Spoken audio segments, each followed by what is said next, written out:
Bienvenue sur le podcast Succès Matinal où on sort toujours gagnant parce qu'ici on parle sans tabou des dessous de l'entrepreneuriat. Bonjour à tous, je m'appelle Clovicia Touvent et je vais vous parler de la vie des chefs d'entreprise qui travaillent en solo ou avec des salariés. Mais déjà, quel est votre avis sur les rôles essentiels d'un chef d'entreprise? Dites-le moi en commentaire.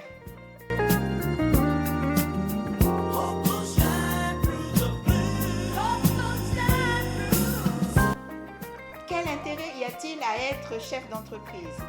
L'intérêt d'être à son compte, c'est que l'on récoltera les bénéfices, c'est-à-dire que le fruit de votre dur labeur vous revient entièrement.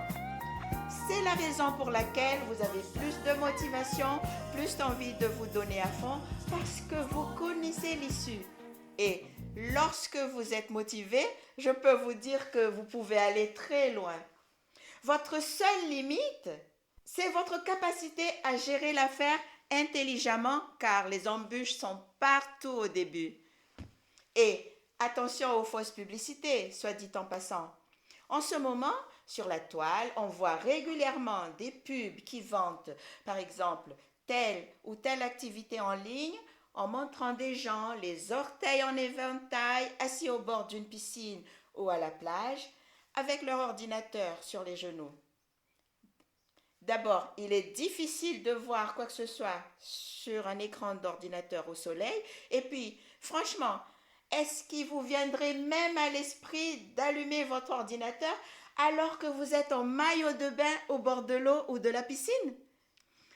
Il faut aussi se méfier de ces affirmations qui disent que telle ou telle activité est facile, car pour avoir de bons résultats, il n'y a pas de mystère. Il faut travailler d'arrache-pied au début. C'est seulement après coup que l'on peut embaucher et s'entourer de personnes compétentes pour faire évoluer plus vite l'entreprise. Mais là encore, comment savoir embaucher si on ne maîtrise pas correctement l'activité? Parce que c'est en comprenant le fond du problème pour y avoir travaillé que l'on peut décemment décider de quel talent nous avons besoin pour progresser. C'est la raison pour laquelle on embauche généralement et de préférence des personnes plus compétentes que soi-même. Entreprendre n'est pas un jeu. Si vous voulez vous mettre à votre compte, armez-vous de courage et fournissez le travail nécessaire. Voici comment je suis devenue chef d'entreprise malgré moi à 19 ans et demi. J'ai eu une enfance très mouvementée. À 16 ans, j'ai quitté l'école de mon plein gré et sans blâmer qui que ce soit. Pour mes 18 ans, le père Le Gall à Tamata m'avait offert une radio et bien sûr, j'écoutais l'émission locale. C'est là que j'ai appris qu'une nouvelle agence de tour opérateurs français allait s'implanter dans la ville de Tamata où j'habitais et il cherchait à embaucher des guides touristiques. Le jour de l'audition, j'ai mis ma robe du dimanche et, arrivé à l'office du tourisme, il y avait foule, majoritairement des étudiants de la ville, de l'université de la ville. Je ne me suis pas dégonflée alors que je n'avais même pas de baccalauréat à cette époque. Devinez quoi? J'ai été embauchée le jour même avec 2 autres que je qualifierais d'adultes. Moins de 2 semaines après l'embauche, la dirigeante réunionnaise du tour opérateur a décrété qu'on lui a volé 500 000 francs malgaches, 20 euros, ce qui en 1988 valait le double d'un salaire mensuel à Madagascar. Tranquillement, les 2 autres ont pointé les doigts vers moi et j'étais virée. Je ne me suis même pas donné la peine d'expliquer que ce n'était pas moi. Je suis simplement rentrée chez moi à inquérir en pleurant et sans le sou. Depuis ce jour-là, j'ai une aversion prononcée du monde salarial.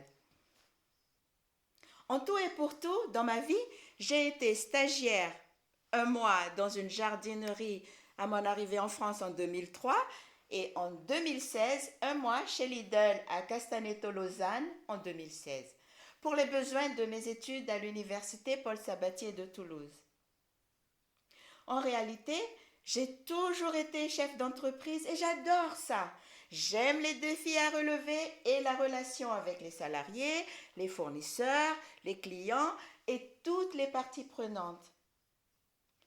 Ce n'est pas un métier figé ni ennuyeux puisque je suis constamment en train de réagir pour telle ou telle raison. Pour aborder ce sujet passionnant, voici une définition simplifiée du métier de chef d'entreprise. Être chef d'entreprise signifie assumer la responsabilité de la direction et de la gestion d'une entreprise. Cela implique de prendre des décisions stratégiques et opérationnelles pour assurer la croissance et la rentabilité de l'entreprise. Cependant, ce dicton de Winston Churchill résume bien la situation du chef d'entreprise dans le subconscient général. On considère le chef d'entreprise comme un homme à abattre ou une vache à traire. Peu voit en lui le cheval qui tire le char. Winston Churchill. Je vais mettre les pendules à l'heure en vous donnant les 8 qualités requises pour être un bon chef d'entreprise.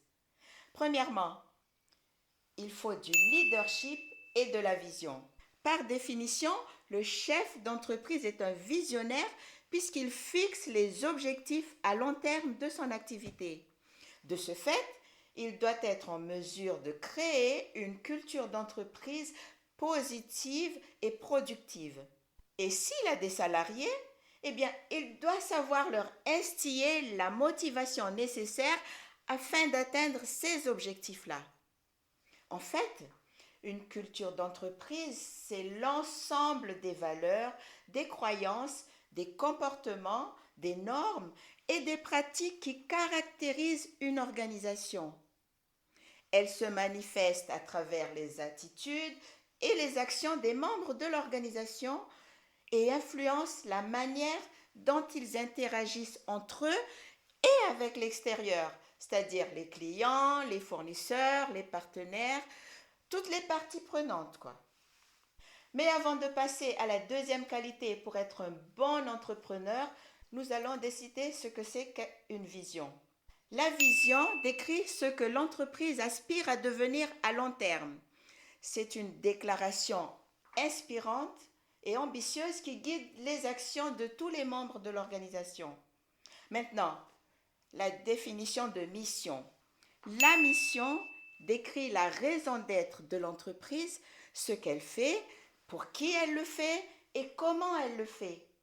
Elle doit être claire et concise et orientée vers l'action. Passons à la deuxième qualité nécessaire pour être chef d'entreprise, la planification stratégique. Le chef d'entreprise élabore des plans d'affaires et les stratégies de développement en analysant les tendances de marché pour mieux les ajuster à son activité. Pour ce faire, il doit aussi identifier les opportunités de croissance. Les stratégies sont les plans d'action généraux que l'entreprise doit suivre pour atteindre ses objectifs. Cela peut inclure les décisions sur les marchés à pénétrer, les produits à développer, les partenariats à former et les investissements à réaliser. Les objectifs stratégiques sont les cibles spécifiques que l'entreprise souhaite atteindre dans un certain délai. Ils doivent être spécifiques, mesurables, atteignables, réalistes et temporellement définis. Troisièmement, le chef d'entreprise doit comprendre comment maîtriser la gestion des ressources. Le leader d'entreprise cherche toujours à allouer efficacement les ressources pour maximiser la rentabilité et la productivité de son entreprise.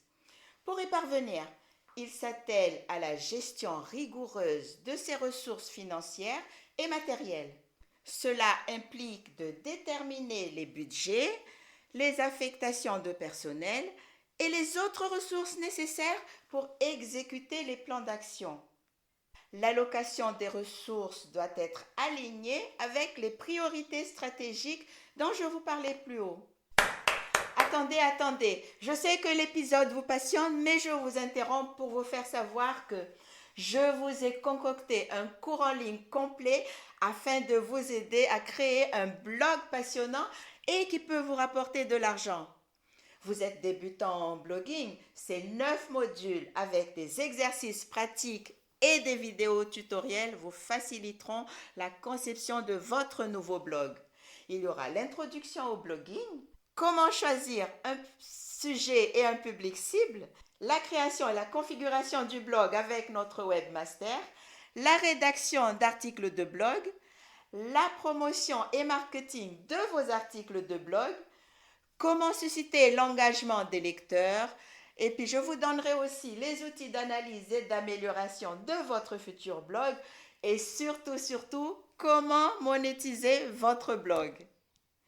À la fin, je vous donnerai des conseils et vous pourrez profiter d'une belle communauté de personnes qui pensent comme vous, qui sont dans la même situation, et c'est sur succèsmatinal.vanza.com. Je mets le lien en dessous et je vous attends au cours. Allez, retournons à notre épisode. En 4e lieu, parlons maintenant d'innovation et d'amélioration.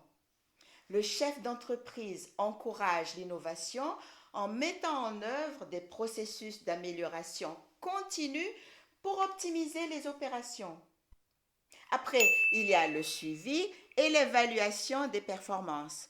Le leader évalue régulièrement les performances de l'entreprise en fonction des objectifs fixés.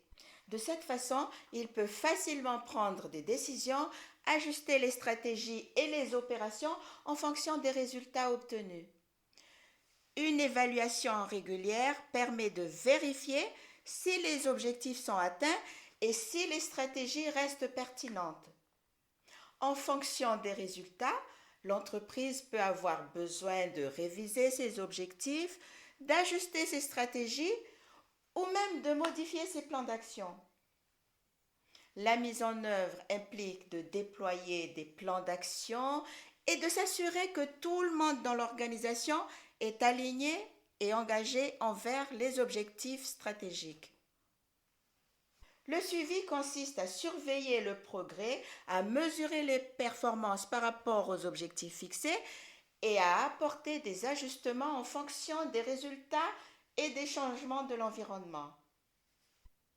Parlons maintenant des relations extérieures. Ça fait partie des qualités que doit avoir un chef d'entreprise. Le chef d'entreprise représente l'entreprise auprès des partenaires, des clients, des fournisseurs et des investisseurs. Son rôle principal est de développer et maintenir une relation solide avec toutes ses parties prenantes. Pour cela, un bon dirigeant doit s'exprimer clairement sur la ligne directrice afin de motiver et inspirer ses partenaires à converger vers les objectifs à long terme de l'entreprise. Et qu'en est-il de la conformité et de la réglementation? Le dirigeant d'entreprise assure la conformité de son entreprise avec les lois et la réglementation locale, nationale et internationale afin de gérer et mettre en place des actions pour atténuer les risques que peuvent encourir son entreprise. Étant donné que le dirigeant d'entreprise est le premier responsable aux yeux de la législation, il doit non seulement connaître les règles de conformité sur son activité, mais aussi les faire appliquer. On va s'attarder un peu avec le terme évaluation et révision. Évaluer régulièrement l'efficacité des programmes de conformité et les ajuster en fonction des leçons apprises et des évolutions réglementaires. En suivant ces principes, une entreprise peut non seulement se conformer aux lois et règlements en vigueur, mais aussi construire une culture de conformité qui protège sa réputation. Ça réduit les risques et favorise une performance durable à long terme. L'analyse interne. L'analyse interne, c'est le fait d'évaluer les forces et les faiblesses de l'entreprise, y compris les ressources, les compétences, la culture et les processus internes.